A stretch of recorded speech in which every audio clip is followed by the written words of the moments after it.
talk about the upcoming Michael Jackson biopic film because there have been significant changes. So there's pretty much this big overhaul going on where the original Michael of Ending was actually very different from what audiences will see when it hits theaters on April 24th. The final act initially focused on how the 1993 child abuse allegations impacted Jackson's life, but Lionsgate scrapped that ending after attorneys for the Jackson estate pointed to a settlement clause with accuser Jordan Chandler that barred his depiction in the film. Apparently, the new ending leans more heavily into Jackson's music career and his abusive relationship with his father, Joe Jackson. Apparently, the final scene in the movie is set during the Bad Tour, the Bad era, so yeah, it's gonna end in the 80s. But honestly, it makes sense because I've talked about this before. Their plan is to do a two-parter for this whole thing. They're betting on the success of this first film, this part one right here, to see if they're gonna drop that part two. And apparently Michael, this first parter right here, has to make $700 million or over for them to drop that second part. And Janet Jackson is apparently not even a character in the movie.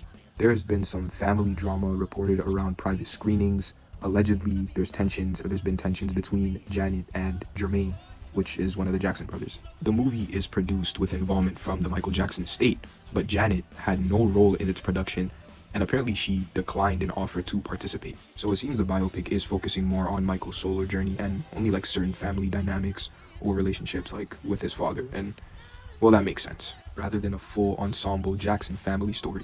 But to go into more detail with this whole like overhaul thing, apparently there was a scene where Michael was staring into a mirror with like a sorrowful gaze as police car lights flashed behind him. Man, that would have been man, bro, it just hurts to, man. And there would have been a sequence with investigators searching the Neverland Ranch, and that was among several scenes left on the cutting room floor. And with the reshoots, the cast apparently reassembled for 22 days of reshoots last June to shoot the new third act and flesh out earlier scenes. LA Shoot didn't qualify for tax rebates, adding $10 to $50 million to the already $155 million budget, and the Jacksons' estate foot the bill, insiders say, due to its oversight and equity stake in the film. These are our projections. Early tracking has Michael opening north of $55 million domestically.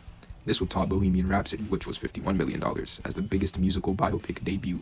And honestly, it's Michael Jackson. And internally, the studio is targeting at least $700 million globally. Like I told y'all, to put it in perspective, the Queen biopic went on to gross $910 million worldwide. And if you don't know what they're talking about by the Queen biopic, it's 2018's Bohemian Rhapsody. I want to know your thoughts.